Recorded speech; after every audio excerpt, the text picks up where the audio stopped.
Hello students, कैसे हैं आप सब लोग। तो आज हम लोग वन शॉट रिवीजन करने वाले हैं फॉरेन एक्सचेंज रेट का। क्लास 12th इकोनॉमिक्स में ये चैप्टर बोर्ड एग्जामिनेशन में 3 मार्क्स तक का पूछा जाता है। एक सिंगल क्वेश्चन आ सकता है या फिर 3+1 में भी आ सकता है। वन मार्क का एक आ जाए, 3 मार्क्स का एक आ जाए। तो अच्छे से विद इन 30 मिनट्स इस चैप्टर को पूरा का पूरा A to Z खत्म करने वाले हैं। तो स्टार्ट करते हैं। फॉरेन एक्सचेंज रेट मीनिंग क्या है? फॉरेन एक्सचेंज रेट, यहां पे दो वर्ड है हमारे पास। सबसे पहला है फॉरेन एक्सचेंज और दूसरा है रेट। जिस तरीके से किसी भी सामान का एक प्राइस टैग लगा होता है, इस पेन का भी एक प्राइस टैग है, इस शर्ट का भी एक प्राइस टैग है, इस बोर्ड का, इस कैमरे का, आपके हाथ में जो मोबाइल फोन है, हर किसी का एक प्राइस टैग होता है। उसी तरीके से फॉरेन करेंसी का भी एक प्राइस टैग होता है कि $1 कितने का मिलेगा, €1 कितने का मिलेगा, €1 कितने का मिलेगा, €1 कितने का मिलेगा, £1 कितने का मिलेगा। उसी तरीके से क्लास किसी भी फॉरेन करेंसी का जो रेट होता है उसी को बोलते हैं foreign exchange rate. Foreign exchange मतलब फॉरेन करेंसी, उसको खरीदने का जो प्राइस होता है, जो रेट होता है, उस रेट को हम लोग क्या बोलते हैं? Foreign exchange rate. So, foreign exchange rate refers to the rate at which one unit of foreign currency can be exchanged for number of units in domestic currency. Foreign currency की एक unit को पाने के लिए domestic currency में जितने unit आप देते हो उस रेट को हम लोग क्या बोलते हैं? Foreign exchange rate. It is the price paid in domestic currency in order to get 1 unit of foreign currency. यानी कि फॉरेन करेंसी की एक यूनिट को पाने के लिए जितना आप पे कर रहे हो उस रेट को, उस भाव को हम लोग बोलते हैं फॉरेन एक्सचेंज रेट। जैसे $1 ₹83 का है या ₹1 में 1/83 हमको, यानी कि डॉलर का 83 पोर्शन हमें ₹1 में मिलेगा। और डॉलर वाले $1 लेके आएंगे, हमारे यहाँ से ₹83, 83 रुपीज जो है वो लेकर जाएंगे। इस रेट को क्या बोलते हैं? Foreign exchange rate. ये 3 टाइप के होते हैं। पहला फिक्स एक्सचेंज रेट सिस्टम, दूसरा फ्लेक्सिबल या फ्लोटिंग एक्सचेंज रेट सिस्टम, तीसरा है दोनों का हाइब्रिड यानी कि दोनों का mix, manage floating rate system. तो फिक्स्ड एक्सचेंज रेट सिस्टम क्या होता है? जहां पे एक्सचेंज रेट फिक्स होता है बाय द गवर्नमेंट।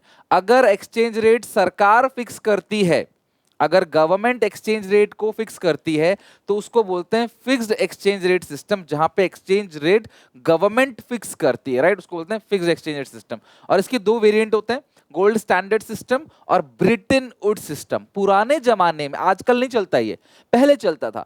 पुराने जमाने में गवर्नमेंट खुद अपनी करेंसी का, हर गवर्नमेंट अपनी करेंसी का रेट खुद सेट करती थी, वो भी इन टर्म्स ऑफ गोल्ड। कि अगर आपको हमारा 1 पाउंड चाहिए तो आपको 2 ग्राम गोल्ड देना पड़ेगा, $1 चाहिए तो एक ग्राम गोल्ड देना पड़ेगा। हर कंट्री ने अपनी करेंसी की वैल्यू को गोल्ड में सेट कर दिया था 1920 से पहले। इसी को बोलते हैं gold standard system of exchange. According to this system, before 1920s, gold was taken as common unit of exchange between the currencies of different country.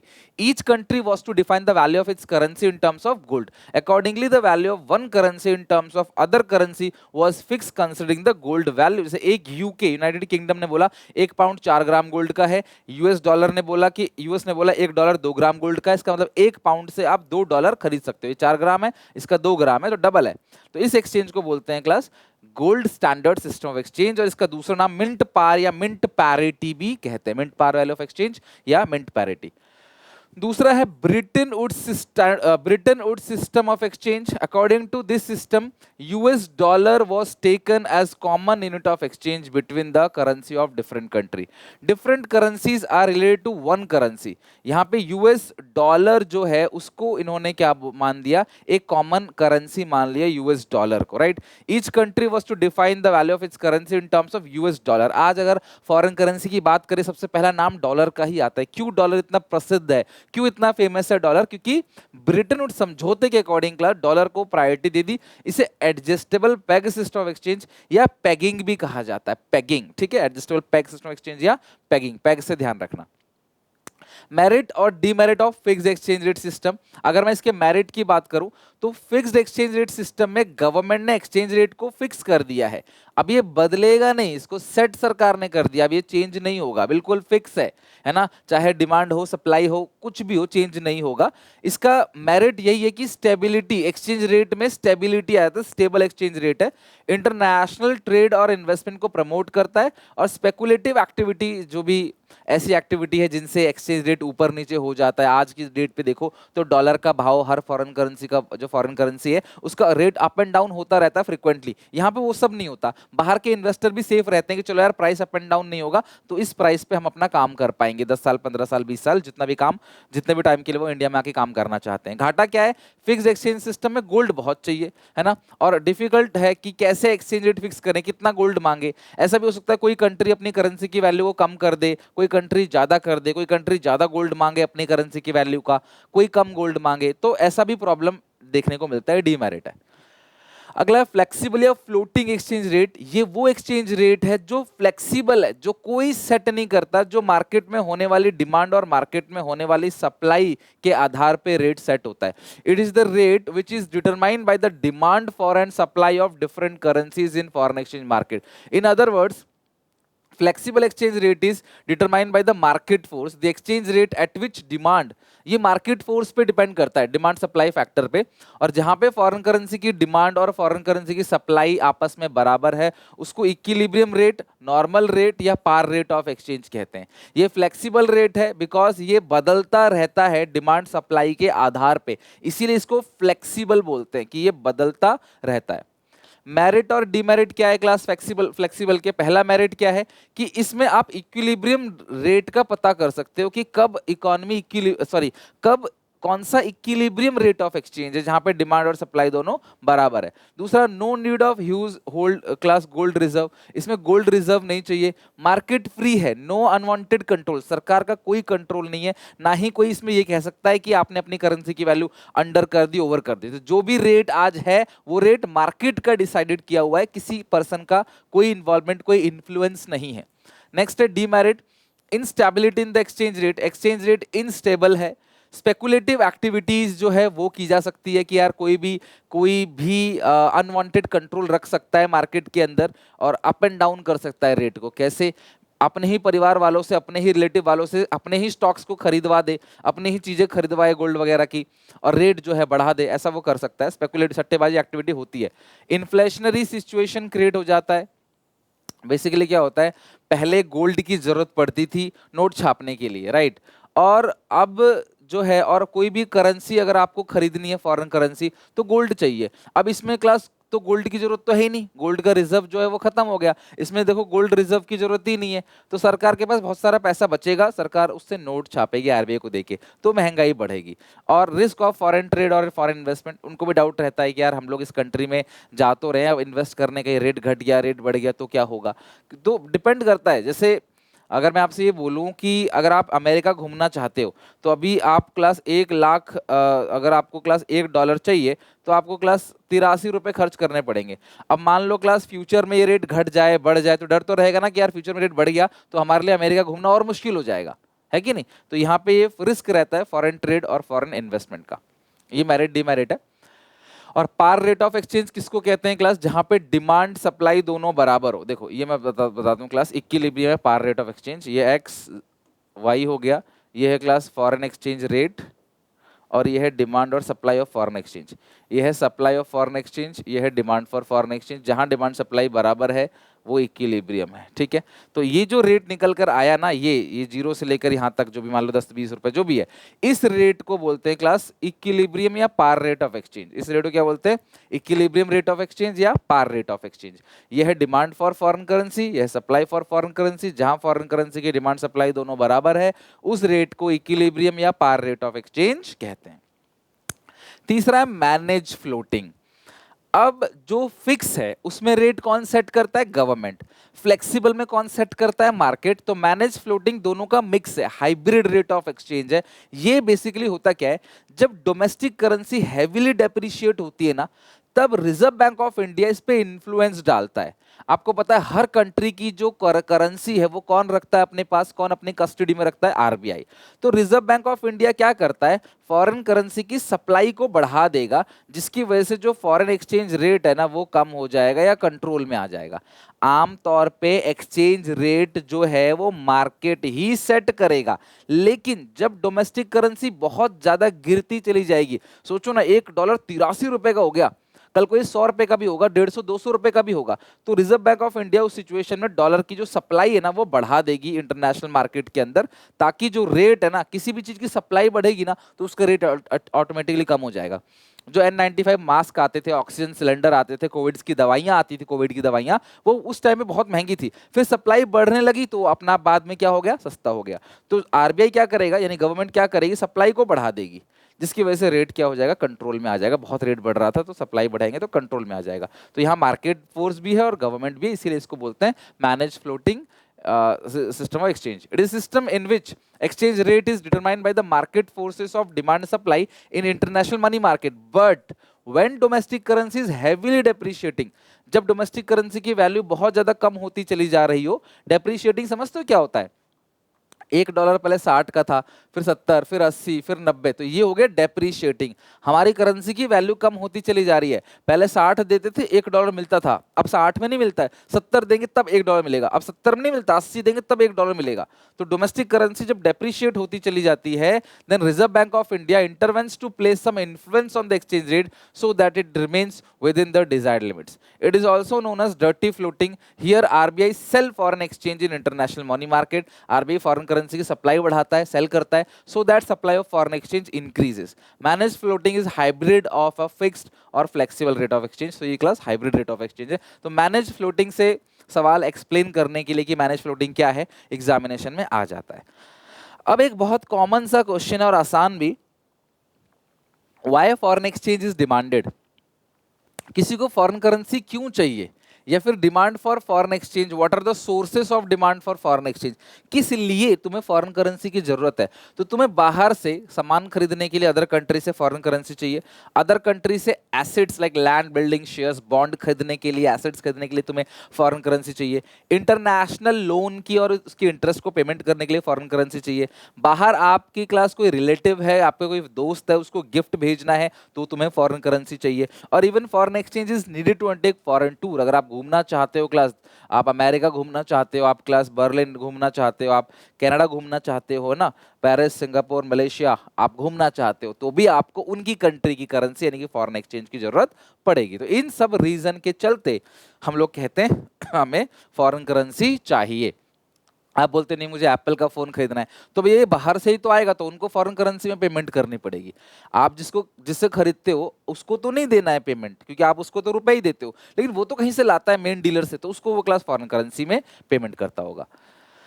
ध्यान से समझना, there is an inverse relationship between demand for foreign exchange and foreign exchange rate। यानी foreign exchange rate अगर बढ़ेगा तो foreign currency की demand घटेगी, and vice versa, मतलब foreign exchange rate घटेगा तो foreign currency की डिमांड बढ़ेगी। अब ये बिल्कुल डिमांड का डायग्राम है, जैसे प्राइस और डिमांड बनाते थे ना, वैसे ही इस प्राइस को अब क्या नाम देते हैं, फॉरेन एक्सचेंज रेट। ये है demand for foreign exchange, downwardly sloping बनेगा। प्राइस इतना था फॉरेन एक्सचेंज का तो डिमांड इतनी करते थे, प्राइस अगर घटेगा तो डिमांड ज्यादा करेंगे, प्राइस अगर बढ़ेगा तो डिमांड कम करेंगे। यानी कि जैसे प्राइस देखो यहां से ऊपर चला गया, डिमांड यहां से यहां आ गया। मैं फिर से बना के दिखा देता हूं, एक बार देखो आप, प्राइस इतना था और डिमांड इतना था, जैसे ही प्राइस बढ़ा, अब प्राइस इतना हो गया तो डिमांड कितना हो गया, इतना, डिमांड यहां से यहां आ गया, तो प्राइस यहां से यहां आ गया, डिमांड यहां से आ गया, तो प्राइस बढ़ेगा डिमांड घटेगा। उल्टा प्राइस अगर घटेगा तो डिमांड देखो पहले से क्या हो गया, बढ़ गया, प्राइस घटेगा डिमांड बढ़ेगा, यानी कि इनवर्स रिलेशनशिप है between foreign exchange rate and demand for foreign exchange के बीच। डन। चलो, तो मैं ये बोल रहा हूं कि फॉर प्राइस अगर बढ़ेगा तो डिमांड घटेगी। मैं ये नहीं कह रहा कि डिमांड घटेगा तो प्राइस बढ़ेगा, ऐसा बिल्कुल भी नहीं कह रहा। मैं कह रहा हूं प्राइस घटेगा तो डिमांड बढ़ेगा। मैं ये नहीं कह रहा कि डिमांड बढ़ेगा तो प्राइस घटेगा, ऐसा कुछ नहीं है। मैं कह रहा हूं प्राइस घटेगा तो डिमांड बढ़ेगा, यानी प्राइस का असर डिमांड पे इनवर्स होता है, प्राइस का इंपैक्ट डिमांड पे इनवर्स होगा। सप्लाई, सप्लाई कब कब होगी फॉरेन एक्सचेंज की, फॉरेन एक्सचेंज हमारे पास कब कब आएगा, ये तो डिमांड हो रहा है ना, फॉरेन एक्सचेंज आएगा कब कब, तो फॉरेन एक्सचेंज कब आएगा, जब क्लास ये सारे सोर्सेस हैं सप्लाई फॉर फॉरेन एक्सचेंज के, सबसे पहले एक्सपोर्ट, अगर हम सामान बाहर बेचेंगे, है ना, अगर हम फॉरेन कंट्री में सामान बेचेंगे तो फॉरेन करेंसी आएगा। फॉरेन डायरेक्ट इन्वेस्टमेंट, जब बाहर के लोग हमारे यहाँ इन्वेस्ट करेंगे। गिफ्ट, डोनेशन, चैरिटी, रेमिटेंस, हमारे विदेशी भाई बहन हमें जब पैसे देते हैं क्लास, या हमारा कोई रिलेटिव बाहर रहता है, या फिर जब वो हमारी कंट्री में टूर लेने के लिए आते हैं, फॉरेन टूरिस्ट जब हमारी कंट्री में आते हैं, इन सभी सिचुएशन में फॉरेन करेंसी हमारे पास आता है। और फॉरेन एक्सचेंज रेट और सप्लाई फॉर फॉरेन एक्सचेंज में डायरेक्ट रिलेशनशिप है, यानी कि फॉरेन एक्सचेंज रेट जितना ज्यादा बढ़ेगा उतनी ही क्लास हमारे पास फॉरेन करेंसी की सप्लाई जो है वो आएगी। तो रेट प्राइस का डिमांड के साथ इनडायरेक्ट रिलेशनशिप है और प्राइस का सप्लाई के साथ डायरेक्ट रिलेशनशिप है। There is a direct relationship between supply for foreign exchange and foreign exchange rate. Foreign exchange rate जितना ज्यादा बढ़ेगा हम चाहेंगे हमारे पास उतना ही ज्यादा डॉलर आए, तो रेट जितना बढ़ेगा सप्लाई उतनी बढ़ेगी, डायरेक्ट रिलेशनशिप है। डिमांड में इनवर्स था, यहाँ डायरेक्ट है, आपने पहले ही पढ़ रखा है, बस वहां पे प्राइस और सप्लाई होता था, यहाँ पे फॉरेन एक्सचेंज रेट है और सप्लाई फॉर फॉरेन एक्सचेंज है, इतना ही डिफरेंस है बस, ठीक है। Increase in foreign exchange rate leads to increase in supply of foreign exchange and vice versa। Foreign exchange rate अगर बढ़ेगा तो फॉरेन करेंसी की जो सप्लाई है वो बढ़ेगी, और फॉरेन एक्सचेंज रेट अगर घटेगा तो फॉरेन करेंसी की जो सप्लाई है वो घटेगी, यानी डायरेक्ट रिलेशनशिप है। ओके, अच्छा, ये तो मैं पहले ही बता चुका हूँ, जहां पे फॉरेन करेंसी की डिमांड और सप्लाई दोनों आपस में बराबर होगा, OR is the equilibrium rate, और ये क्वांटिटी है और ये रेट है, तो उसको बोलते हैं इक्विलिब्रियम या पार रेट ऑफ एक्सचेंज, ठीक है। अब जो बता रहा हूँ class topic that is very much important, आप बहुत अच्छे से क्लास समझना, ये वाला टॉपिक बहुत इंपॉर्टेंट है और यही जो है एग्जामिनेशन में आपको कंफ्यूज करता है। यहाँ पे एक चीज है, डेप्रीशिएशन ऑफ डोमेस्टिक करेंसी। देखो, $1 था मान लो 50 रुपए का, अब $1 हो गया 70 रुपए का, यानी कि इस चीज को बोलते हैं डेप्रीशिएशन ऑफ डोमेस्टिक करेंसी। पहले हमें $1 पाने के लिए इंडियन करेंसी में 50 यूनिट्स को देना पड़ता था, आज सेम डॉलर को पाने के लिए 70 यूनिट से 80 रुपीस को देना पड़ रहा है। इसका मतलब हमारी करेंसी की वैल्यू कम हो गई और उनकी करेंसी की वैल्यू बढ़ गई, उनकी करेंसी अप्रिशिएशन हो गई, और इस सिचुएशन में हमारी जो डोमेस्टिक करेंसी है वो डेप्रिशिएट हो गई, कमजोर हो गई हमारी करेंसी। अब हमें 70 रुपए खर्च करने पड़ रहे हैं, यानी हमारे रुपया की वैल्यू कम हो गया। This is called depreciation of domestic currency, और सेम केस में उनकी करेंसी ताकतवर हो गई तो appreciation of foreign currency. It refers to decrease in the value of domestic currency in terms of foreign currency. Here domestic currency is less valuable. Example, $1 जो है वो 70 रुपीज का है पहले स्टेज में, अब $1 80 रुपीज का हो गया न्यू स्टेज में। In the above example, Indian rupees less valuable, old stage में 70 is required to buy $1 and in new stage to buy $1 we have to pay 80 rupees. This shows that domestic currency is less valuable, हमारी currency less valuable हो गई। अच्छा, अब reason क्या है कि ऐसा क्यों हो रहा है कि भाई हमारी करेंसी लेस वैल्यूएबल होगी? दो रीजन है। पहला रीजन, या तो डिमांड बढ़ गया या तो क्लास सप्लाई कम हो गई। अगर मेरी बात ध्यान समझना, अगर हम किसी भी कंट्री की करेंसी की डिमांड ज्यादा करेंगे ना तो उसका रेट बढ़ेगा, या फिर उसकी सप्लाई कम हो गई तो भी जो है वो रेट बढ़ेगा।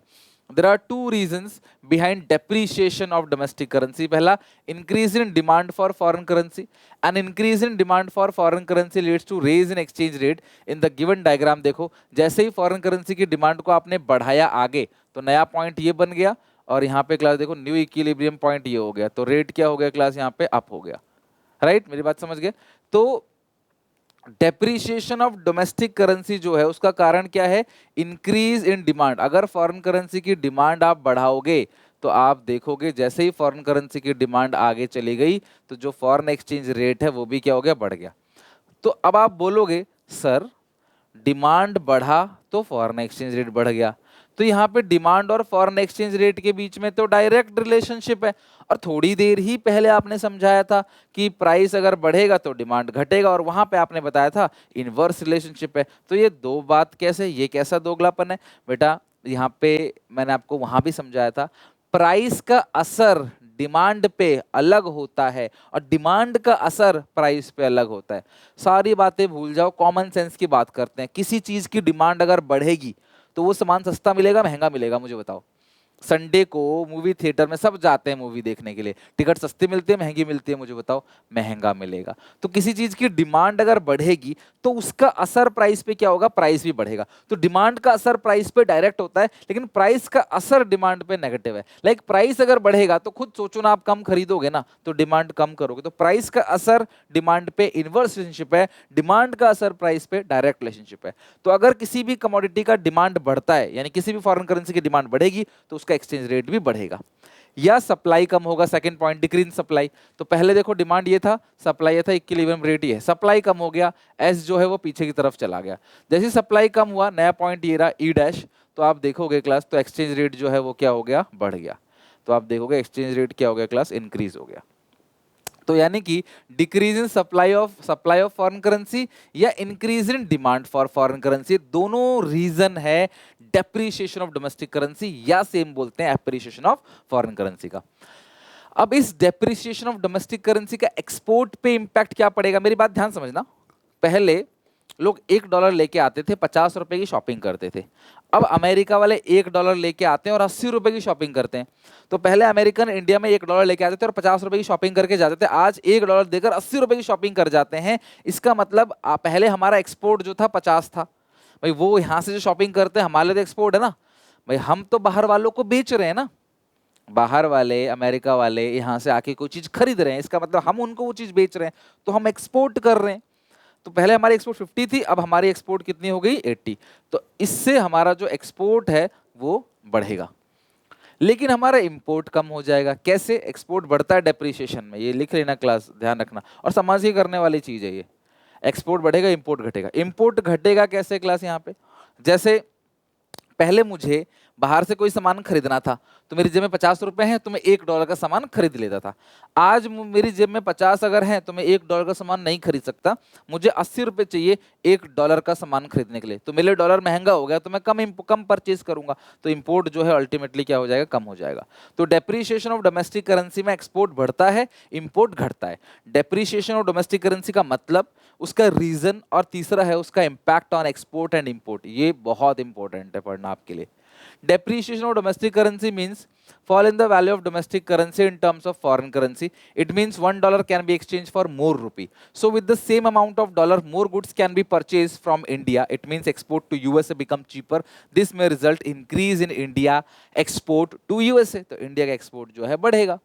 नेक्स्ट है depreciation on imports. Depreciation of domestic currency means fall in the price of domestic currency in terms of foreign currency. It means $1 can be exchanged for more rupee. Within the same amount of rupee, less goods can be purchased. अब आप same dollar same price पे बाहर से कम सामान खरीद सकते हो। It means import to USA expensive, बाहर से इंपोर्ट करना एक्सपेंसिव है। दिस में result increase in import to decrease in import. तो बाहर से जो इंपोर्ट है वो क्लास कम हो जाएगा, यूएसए से हम कम खरीदेंगे। तो डेप्रिसिएशन ऑफ डोमेस्टिक करेंसी में एक्सपोर्ट बढ़ता है और इंपोर्ट घटता है, ये आप ध्यान रखना।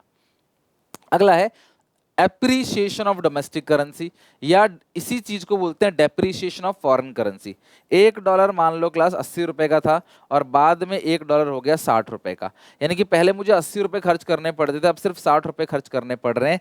दिस मीन्स हमारी करेंसी पावरफुल हो गई। हमारी हर एक करेंसी जो है क्लास, हर एक सिक्का $1 का वो पावरफुल हो गया। तभी जो 80 बंदों में काम, 80 मतलब सिक्कों में काम होता था, वो 60 सिक्कों में काम हो जाता है। मान लो क्लास कोई वॉर लड़ने के लिए पहले 80 लोगों की जरूरत थी, अब 60 लोगों की जरूरत है। इसका मतलब क्या? हम ताकतवर हो गए और वो कमजोर हो गया। तो इसको बोलते हैं डेप्रिसिएशन इन फॉरेन करेंसी और इसको बोलते हैं appreciation in domestic currency. It refers to increase in the value of domestic currency in terms of foreign currency. Like $1 80 का था पहले, अब 70 का हो गया। In the above example, Indian rupee is more valuable. In old stage 80 rupees is required to buy $1 and in new stage to buy same $, we have to pay only 70 rupees. This shows that domestic currency is, तो क्या show करता है? Domestic currency more valuable है। इसके भी दो reason है, depreciation में के भी दो रीजन थे, तो एप्रिसिएशन में भी दो रीजन है। पहला रीजन है increase in supply of foreign currency. अगर फॉरेन करेंसी की सप्लाई बढ़ गई, हमारे पास फॉरेन करेंसी ऑलरेडी बहुत आ रहा है, तो हमारा रेट क्या होगा? कम हो जाएगा फॉरेन करेंसी का, फिर हम वैल्यू नहीं करेंगे इतनी। डिमांड इतनी, सप्लाई इतनी, इक्विलिब्रियम। जैसी सप्लाई बढ़ा तो ये आगे चला गया, नया पॉइंट यहाँ कट किया ई डैश। तो यहाँ से अगर आप लाइन देखो तो आर से आर डैश नीचे की तरफ आ गया। तो जैसे ही सप्लाई बढ़ी तो आप देखो एक्सचेंज रेट क्या हो गया? कम हो गया, राइट।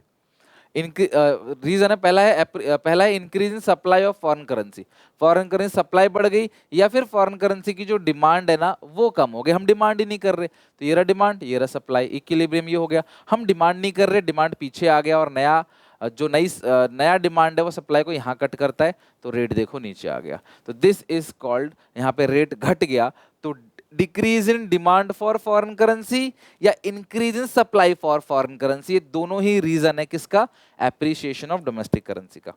ठीक है, मैं आपको दिखा देता हूं बना के, फिर से बनाता हूं। ये इक्विलिब्रियम आ गया, ये डिमांड है, सप्लाई है, डिमांड सप्लाई, इक्विलिब्रियम आ गया, ये हो गया डिमांड, ये सप्लाई।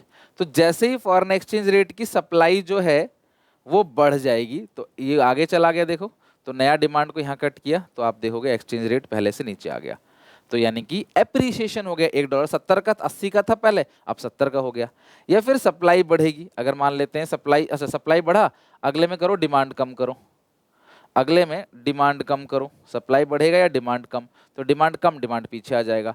तो ये जो नया डिमांड है सप्लाई को यहाँ कट कर रहा है, ई डैश, तो ये पीछे आ गया, ये नीचे आ गया, तो देखो यहाँ पे भी रेट देखो नीचे आ गया, 80 से 70 पे आ गया। तो डिमांड जो है वो कम होगा और सप्लाई वो बढ़ेगा। तो समझ जाना क्लास, ये एप्रिसिएशन ऑफ डोमेस्टिक करेंसी है, और same appreciation of domestic currency को हम डेप्रिसिएशन ऑफ फॉरेन करेंसी भी कह सकते हैं। ठीक है, अब इसका इंपैक्ट क्या होगा एक्सपोर्ट इंपोर्ट पे।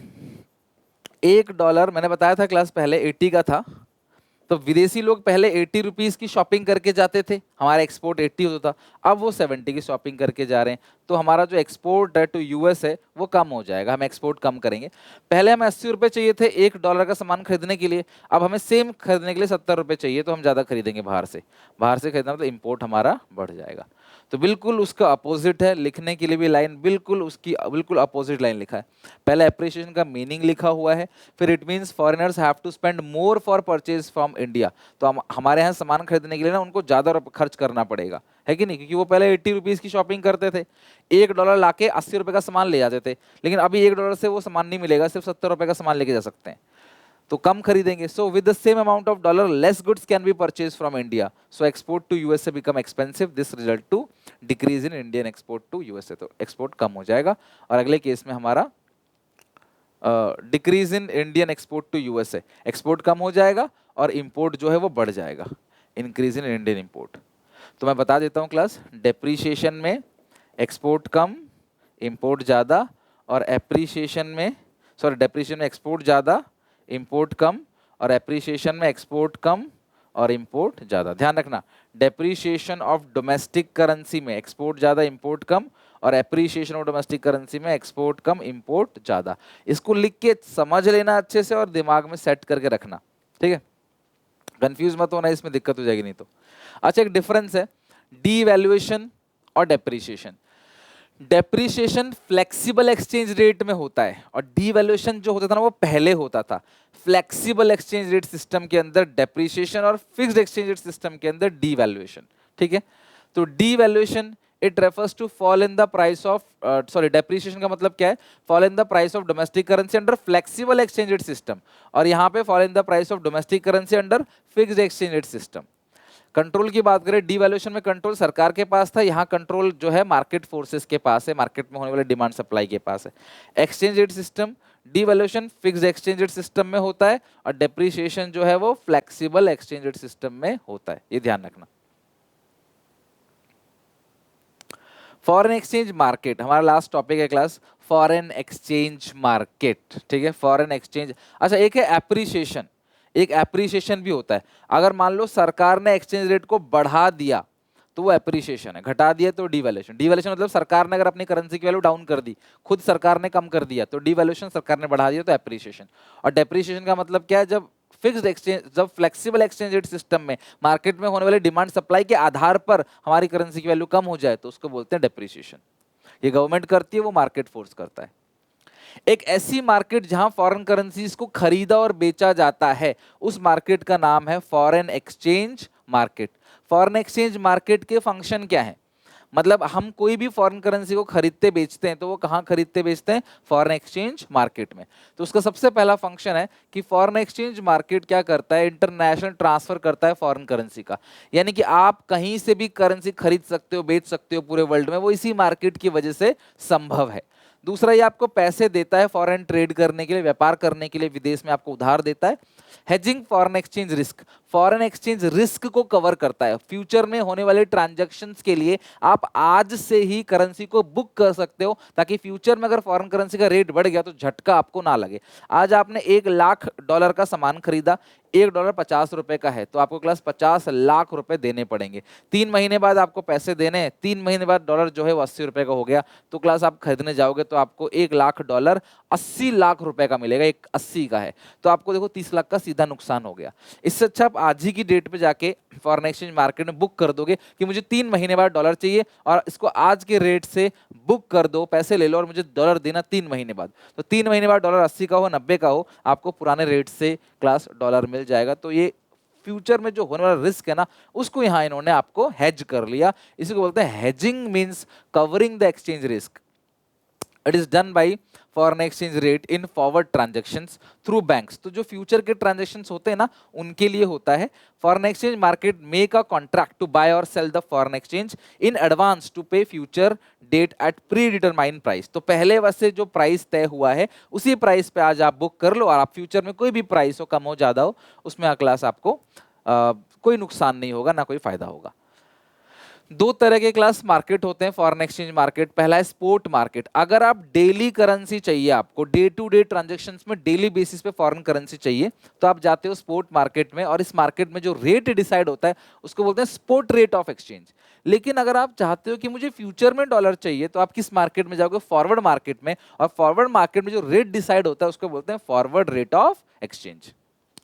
तो ये रहा क्लास स्पोर्ट मार्केट, इसको करंट मार्केट बोलते हैं। It is that market which handles only spot और current transactions. It operate daily nature transactions. The rate of exchange which is determined in spot market is known as spot rate of exchange। किसको बोलते हैं क्या? spot rate of exchange। दूसरा है forward market। It is that market which handles such transactions of foreign exchange which are meant for future delivery। अगर आपको future में dollar की जरूरत पड़ती है, it doesn't deal in spot transaction, तो आप फॉरवर्ड मार्केट में जाओगे। It determine a rate of exchange for future called forward rate of exchange। तो यहाँ पे क्लास फ्यूचर का रेट होता है। अगर आपको फ्यूचर में डॉलर चाहिए तो रेट अलग होगा, उस रेट को बोलते हैं forward rate of exchange. Presently चाहिए डॉलर डेली बेसिस पे, तो रेट अलग होगा, उसको बोलते हैं spot rate of exchange. That's it, done. ये चैप्टर क्लास हमने खत्म कर दी। तो कितनी सारी चीजें थी, आएगा सिर्फ 3 नंबर में। तो जो हाइब्रिड रेट ऑफ एक्सचेंज है, मैनेज फ्लोटिंग, वो और डिमांड सप्लाई वाला पॉइंट जो है ज्यादा इंपॉर्टेंट है, उसको जरूर करके जाना, बिल्कुल स्किप मत करना। आई होप आपको वीडियो पसंद आया होगा, कुछ सीखने को मिला होगा। तो वीडियो को लाइक करना, अपने दोस्तों में शेयर जरूर करना। कमेंट में मुझे बताना कितनी आपने प्रिपरेशन कर ली है, क्या हर्डल्स आ रहे हैं, मुझे बताना जरूर, मैं काम करूंगा उस पर। मिलते हैं नेक्स्ट वीडियो में। Take care, bye bye.